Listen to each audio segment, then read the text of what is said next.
சங்கீதா கிளம்பிட்டியா? நான் கிளம்பிட்டேன், போலாம். சஞ்சு கிளம்பிட்டியா? போலாமாடா?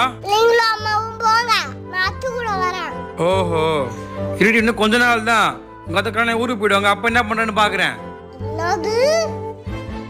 அதான் அப்பா சொன்னாரு நீ கண்ணு ஆயிட்டு மாமா வீட்டு போயிடுவியா? ஆமாண்டா, நான் மாமா கூட போயிடுவேன். அத்தை திரும்பி வரணும்டியா? அத்தை கல்யாணம் ஆயிட்டு மாமா கூட போயிட்டேன்னா நல்லா படிக்கணும், யார்கிட்டயும் அடி வாங்க கூடாது, சமத்து பிள்ளையா இருக்கணும், குட் பாயா இருக்கணும். ஓகேவா? அத்தை நான் நல்லா படிக்கிறேன் அத்தை. யாருக்கிட்டையும் அடி வாங்கினாட்டேன் அத்தை. நீ என் கூட இரு அத்தை. ஏண்டா அத்தை நீ போயிடா, ஆறு என்ன பார்த்துக்கிட்டு. ஏண்டா, அப்பா அம்மா ஆயாலாம் இருக்காங்க, உன்னை நல்லா பார்த்துப்பாங்க அவங்க. அப்பா அம்மா தான் என்ன பார்த்துப்பாங்க. டெய்லி நைட்டு நான் உன் கூட தான் தூங்குவேன். அத்தை மடி மீறி அடிக்கிடந்த சுகமையோ